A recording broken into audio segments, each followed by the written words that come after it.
Después de la tormenta viene la calma y con la calma la tranquilidad para poder analizar este tema tan polémico de manera profunda y con criterio y rigor científico. Más que todo porque muchos musulmanes de boca llegaron a decir que existen los estados intersexuales y el hermafroditismo en la especie humana. El mensajero de Dios, Abdullah bin Qasem bin Muttalib, también apodado por Allah en el Corán como Muhammad, que significa el más amado, dijo: Man arafa nafsa faqad arafa rabba.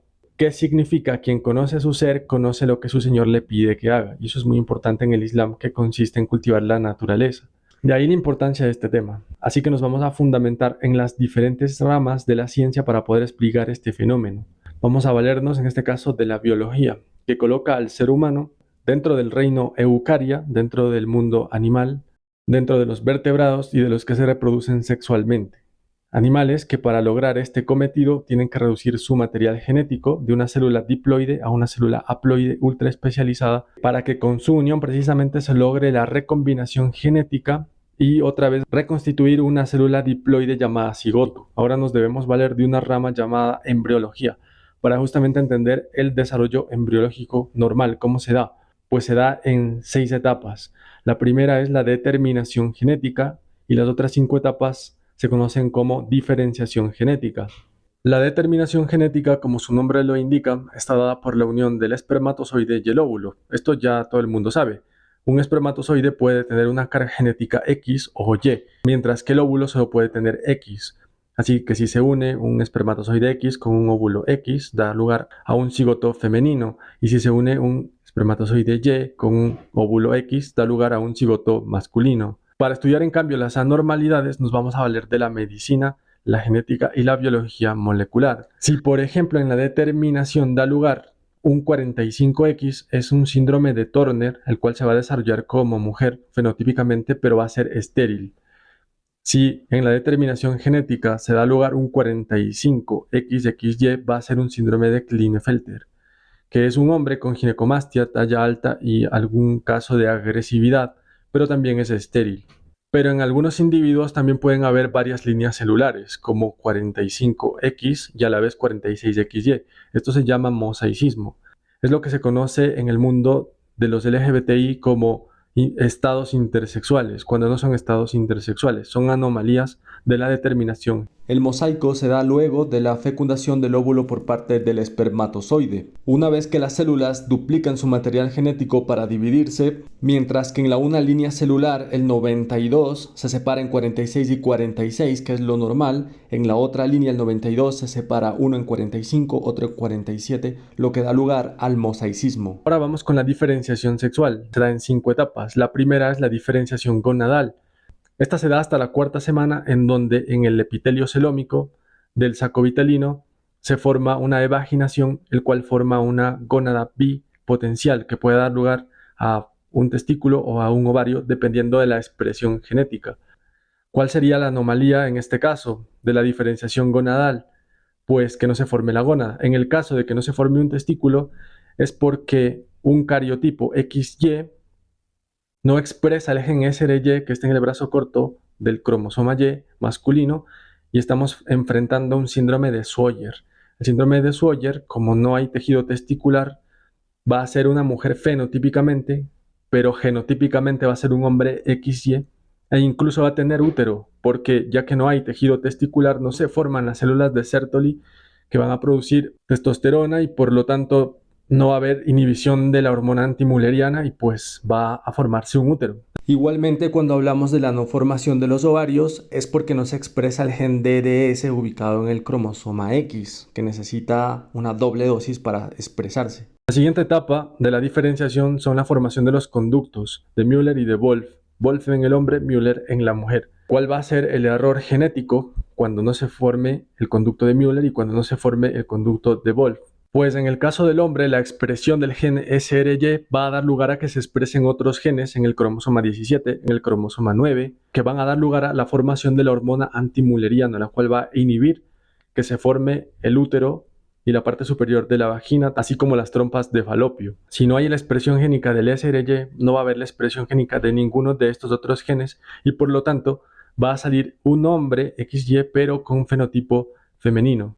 Ahora vamos a hablar de los pseudo-hermafroditismos y los hermafroditismos verdaderos. Conviene recordar que el término intersexualidad fue adoptado en ocasiones por activistas afectados colaborando de esta manera en la construcción de la teoría cultural de género, en discordancia con la opinión médica. Que el término hermafrodita, al menos en biología, se usa para los seres que tienen órganos sexuales, tanto femeninos como masculinos, y son capaces de autofecundarse. En el caso de la especie humana no sucede, así que no podemos hablar de hermafroditismo verdadero, pero sí de pseudohermafroditismo.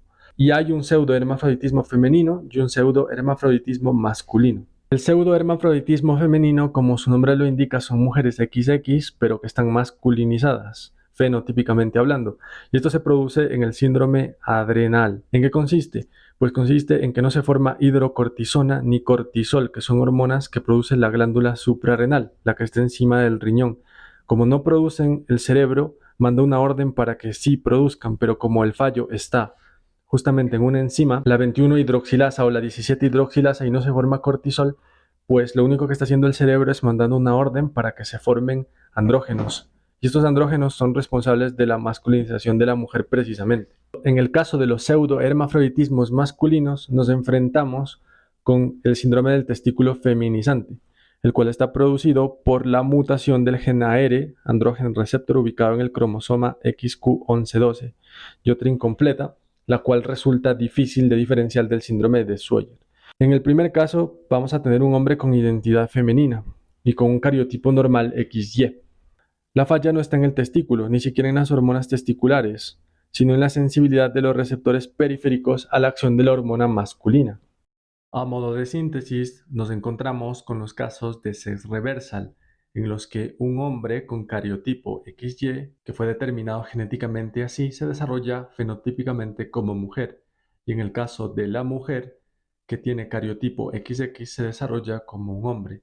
Los podemos resumir en 5 categorías principales: las anomalías del desarrollo ovárico, por lo que no se forma el ovario; el exceso de andrógenos de origen fetal; el exceso de andrógenos de origen fetoplacentario por déficit de aromatasa; el exceso de andrógenos de origen materno por tumores virilizantes; y otras anormalidades varias como parte de síndromes de malformaciones congénitas múltiples. Las anomalías del desarrollo testicular, por lo que no se forma la gónada. Las mutaciones génicas que afectan la síntesis o la acción de los andrógenos, como las que alteran el camino metabólico del colesterol. Mutaciones del gen de la 5-alfa reductasa, causante de la insensibilidad de los efectores, que produce una hormona luteinizante anómala. Pues a modo de conclusión debemos decir que la ciencia no piensa. Nosotros somos los que pensamos. La ciencia solo es una herramienta para poder entender el mundo, en este caso el cuerpo humano. Como vemos, todas estas son enfermedades, no son parte de la diversidad humana, porque estas personas son estériles. Así que no podemos estar burlándonos de ellas, tratando de decir que no son enfermedades. De hecho, el mensajero de Dios, Mohammed, dijo que quien se encamine en buscar la causa de las enfermedades, Alá le facilitará el camino de la ciencia y el conocimiento. Solo podemos decir que existen incuestionablemente y probado por la ciencia muchos genes en el genoma humano que son responsables de la diferenciación sexual normal. Las personas que padecen algún tipo de alteración de la diferenciación sexual no deben ser confundidas con las corporaciones de homosexuales, bisexuales y transexuales, muchos de los cuales han ejercido presión y hecho lobby en la legislatura para la aprobación de la ley de matrimonio homosexual con adopción, bajo el argumento de ser personas que han nacido en un cuerpo equivocado. Muchachos, ya no estamos en la época en la que creemos que el alma habita un cuerpo, como creía Platón y creen algunas religiones, incluidas algunas sectas del Islam. Y como dice el científico que escribe este artículo, quisiera en relación con algún concepto que hemos discutido previamente en este ámbito, señalar que en condiciones de normalidad biológica el sexo es siempre de carácter bimodal. Se es hombre o se es mujer. Wahalakanakum azwajan. Y por último, volviendo a las anomalías de la diferenciación sexual, los problemas médicos que suscitan estas situaciones, se pueden sintetizar estas dos interrogantes. ¿Qué se le dice cuándo y cómo al adulto afectado que, por ejemplo, siempre se creyó mujer y hoy sabemos que es hombre? ¿Y qué se hace con el recién nacido con ambigüedad genital para evitar problemas como los que está atravesando Ayman Khelif?